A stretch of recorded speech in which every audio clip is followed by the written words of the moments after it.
Hey guys, Sean here. Welcome to the F1 Word and to a roundup of some of this week's news stories from the world of Formula One, powered by planetf1.com. We've got 6 stories for you today, and links to all the articles featured this week are down in the video description, but let's jump straight into it.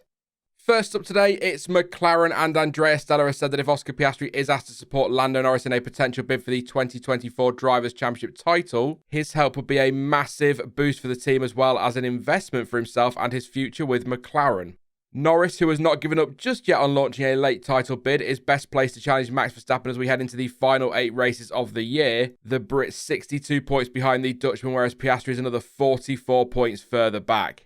Stella has already hinted that the team do want to go for the championship with Norris, and said if the Australian plays second fiddle for the remainder of the season, it would be for the greater good of the team. And when asked what sort of response he would expect from Piastri if the team favour Norris in the title fight, Stella explained to media including planetf1.com, "I think it would be if the things we say are sensible according to the principles I said before, like fairness, because it's also fairness that if you support your teammate, winning the championship for the team is a big boost. If we win both championships, it's a massive boost and he benefits from a big boost to the team, even if he is the other driver, because we don't have to forget that Oscar is in the middle of his second season in Formula One." Boost, very much Stella's word of the day there, but anyway, he went on to add that the future is Piastri's, and he needs to make sure when it is the time to support, the support he gives to the team and Lando is an investment for him. As for Piastri and how he balances the need for personal glory with the desires of the team, he explained in an interview with GQ magazine that it is actually quite straightforward in his mind, saying that McLaren is a team of over 1,000 people and there is much more at stake than his personal pride or ambitions. There are the ambitions of thousands of people here as well as the millions of fans that we have. There's a very big picture at play, but ultimately, if you make your car quick enough, then you get the opportunity to balance both. It is a very cool position to be in, but as a driver, there is an element of selfishness in there, which is partly what makes us strong as drivers. Over the years in Formula One, McLaren has tended to run 2 number 1 drivers with some pretty explosive results at times, but a lot of questions are now being asked about whether it is time for McLaren to prioritise Norris for the remainder of the 2024 season, and what role Piastri will play in that. Some interesting times ahead. Elsewhere, and to possibly the least shocking news since Kimi Antonelli was announced as a Mercedes driver for 2025, it has been officially confirmed that Ollie Bearman will replace Kevin Magnussen at next weekend's Azerbaijan Grand Prix. On the off chance that you may have missed the news, Magnussen will miss the race at Baku after the Dane picked up 2 penalty points during the race at Monza for causing a collision with Pierre Gasly. That incident took the Haas driver to the maximum threshold of 12 points for a 12-month period, and so as a result, his super licence was suspended by the FIA. As soon as that 1-race ban was confirmed by the FIA, Bearman was the immediate favourite. After all, he is in one of those cars next season anyway and is one of the team's reserve drivers. Reacting to the announcement of his early Haas race debut, Bearman said, "It is definitely more of a challenge stepping into race as a reserve driver with limited prep time and so on, but I'm in the fortunate position of having done it earlier in the year with Ferrari, so I can at least call on that experience." He went on to say, "I've also had 4 FP1 sessions with Haas in the VF24 already this season, so undoubtedly that will also prove to be valuable in tackling the full race weekend in Baku." Team boss Ayuki Komatsu said he was excited to see Bearman racing alongside Nico Hülkenberg next weekend, and that he has already shown great promise in those practice outings and indeed when he drove for Ferrari at Jeddah. Komatsu finished by saying, "This is another excellent opportunity for both Ollie and the team to work together, this time throughout an entire race weekend, and he couldn't ask for a better teammate than Nico to provide him with a reference." It will only be 1 race for Bearman though, as Kevin Magnussen will return to his cockpit the following weekend at Singapore, but it still represents a huge opportunity for the young driver to show what he can do and perhaps more importantly, get a full race weekend's experience under his belt ahead of his full-time debut in 2025. And it's Bearman's Haas race weekend debut that's the topic for our question for today. Yes, it is very early days yet, but what are your blind predictions for Bearman at next weekend's Azerbaijan Grand Prix? Where will he qualify? Where might he finish? And how will he do up against the experienced Nico Hülkenberg? You can let us know your thoughts and those predictions in the comments section down below. Next up, earlier this week, the FIA issued a statement clarifying its position on the level of front wing flexing. Yes, we're back on flexi wings again. The level of flexibility of the front wing of some of F1's leading cars has drawn attention in recent weeks, with the FIA seeking to observe how much flexing is going on via a technical directive, the catchily named TD034G, which was brought in at the Belgian Grand Prix in July.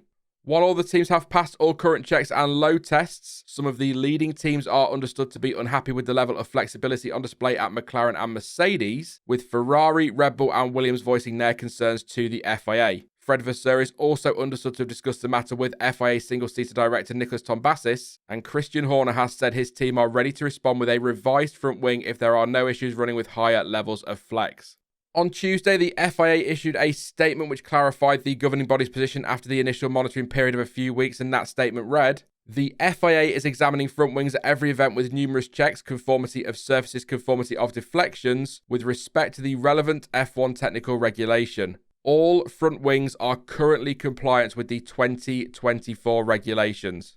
Since the Belgian Grand Prix, the FIA has acquired additional data during FP1 and FP2 sessions to assess dynamic behaviours through an FIA-mandated video camera which captures areas on the front wing that are not visible through the official FOM cameras. This exercise will continue at least up until Singapore to ensure every team will have been running the mandated FIA camera on different types of tracks, low, medium, high and very high downforce.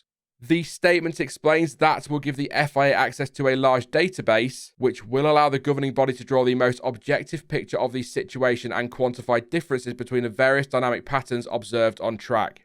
The governing body also explained that the current static load tests, which check the levels of flexibility, might need to be tweaked for 2025 and admitted monitoring the front wings in a uniform fashion has been a challenge. They also added that no component is infinitely stiff, hence the reason for load deflection tests, and that the FIA has the right to introduce new tests if irregularities are suspected, but there are no plans for any short-term measures, although they are evaluating the situation with the medium and long-term in mind.